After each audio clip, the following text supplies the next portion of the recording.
ከውድቀት ማማ ወደ ስኬት ጎዳና የማይበገር የሰው ልጅ ጥንካሬ።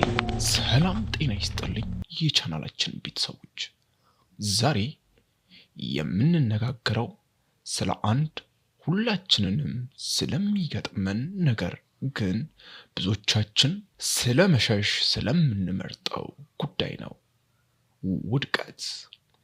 ለመሆኑ ውድቀት ምንድነው?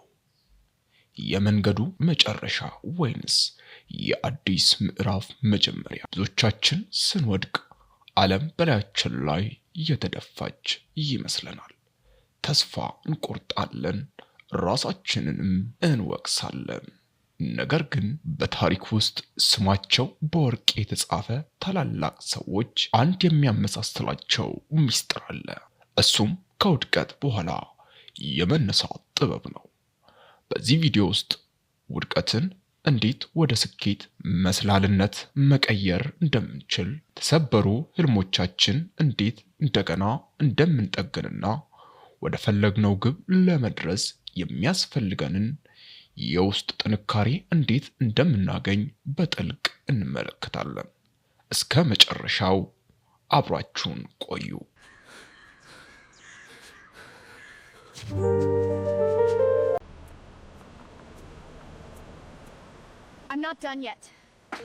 ውድቀት ማለት አለመቻል ማለት አይደለም። ውድቀት ማለት አንዱ መንገድ እንዳልሰራ ማረጋገጫ እንጂ መዳረሻው ዝግ መሆኑን አይነግረንም። ቶማስ ኤዲሰን አምፑልን ለመስራት 1000 ጊዜ እንደወደቀ ይታወቃል። 1000 ጊዜ አልወደኩም፣ ይልቁንም የማይሰሩ 1000 መንገዶችን አግኝቻለሁ ነበር ያለው። እኛስ ስንወድቅ ምን ይመስለናል? አብዛኞቻችን አብዛኛውን ጊዜ ማህበረሰቡ ለመውደቅ የሚሰጠው ትርጉም አሉታዊ ስለሆነ ውድቀት እንደ ውርደት እንቆጥራለን።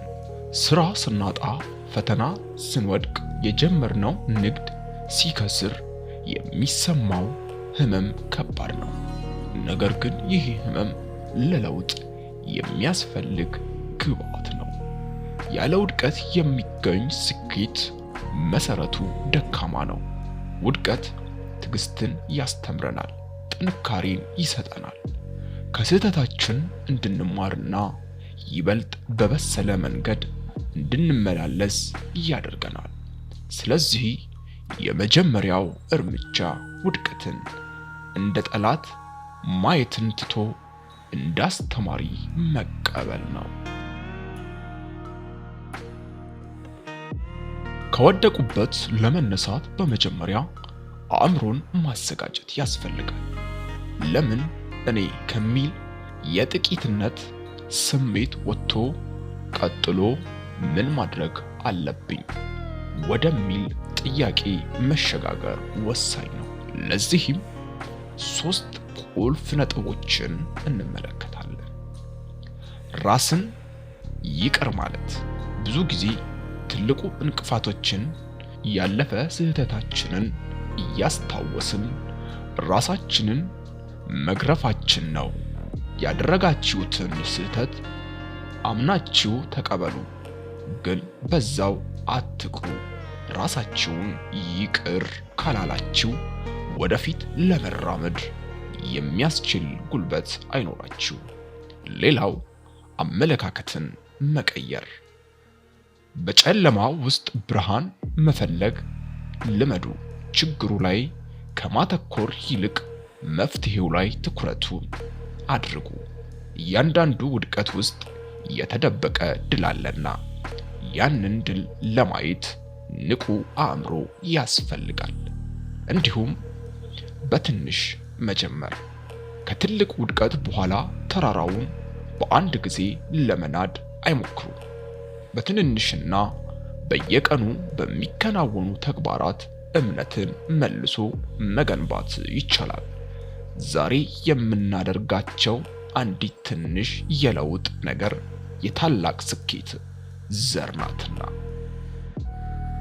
ጥንካሬ የሚመጣው ከሐሳብ ብቻ ሳይሆን ከተግባርም ነው።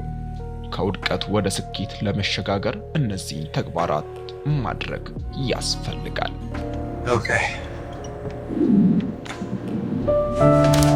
ምርመራ ማድረግ። የትኛው ጋር ነው ስህተት የፈጠርነው? እቅዳችሁ ላይ ነበር ችግሩ ወይስ አፈጻጸሙ ላይ ወይስ ከአቅም በላይ የሆኑ ሁኔታዎች? ምክንያቱን በሚገባ ማወቅ ድጋሚ ተመሳሳይ ስህተት እንዳይፈጠር ያደርጋል። አዲስ እቅድ ማውጣት። የድሮ መንገድ ካልሰራ አዲስ መንገድ መፈለግ ግድ ነው። እቅዳችሁ ከቀድሞው ስህተት በተማራችሁት ዕውቀት አሻሽሉ እንጂ ህልማችሁን አትቅበሩ። እንዲሁም አካባቢያችሁን አስተካክሉ። በተስፋ አስቆራጭ ሰዎች መካከል ሆኖ ተስፋን ማለም ከባድ ነው። አበርታች። ከውድቀት ተነስተው ስኬታማ የሆኑ ሰዎችን ታሪክ ያንብቡ፣ ያዳምጡ። የሚረዷቸውን ሰዎች በዙሪያችሁ ሰብስቡ።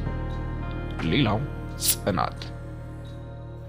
የስኬት ትልቁ ምስጢር መደጋገም ነው። አንድ ጊዜ ስለወደቃችሁ ነገሮች አይሳኩም ማለት አይደለም። ጽናት ማለት ደጋግሞ መሞከር ብቻ ሳይሆን ደጋግሞ በተሻለ መንገድ መሞከር ማለት ነው። ከብዙ ውድቀት በኋላ የሚገኝ ስኬት ጣዕሙ ልዩ ነው። እንዲህ ያለ ስኬት ትዕቢትን ሳይሆን ትዕትናን ያመጣል። ሌሎች የወደቁ ሰዎችን እንድንረዳና እንድናበረታታ ያደርጋል።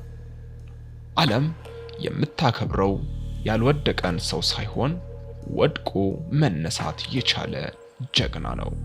ዛሬ ያለህበት አስቸጋሪ ሁኔታ ነገ ለምታወራው የስኬት ታሪክ ድንቅ መነሻ ይሆናል።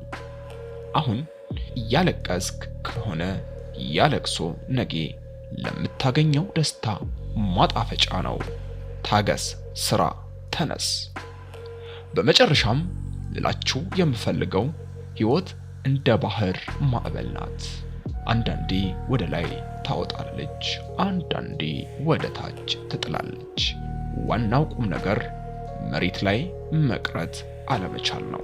ውድቀት ትጥቅን የምታስተካክልበት እንጂ ሜዳውን ጥለህ የምትወጣበት ምክንያት ሊሆን አይገባም። አንተ ከገጠመ ችግር በላይ ነህ። በውስጥህ ያለው ጥንካሬ ከማንኛውም ውድቀት ይበልጣል እና ተነስና ጉዞህን ቀጥል። የዛሬው ቪዲዮአችን ይህን ይመስል ነበር። ካበረታታችሁና ትምህርት ካገኛችሁበት ለወዳጅ ዘመዶ ሼር ያድርጉ።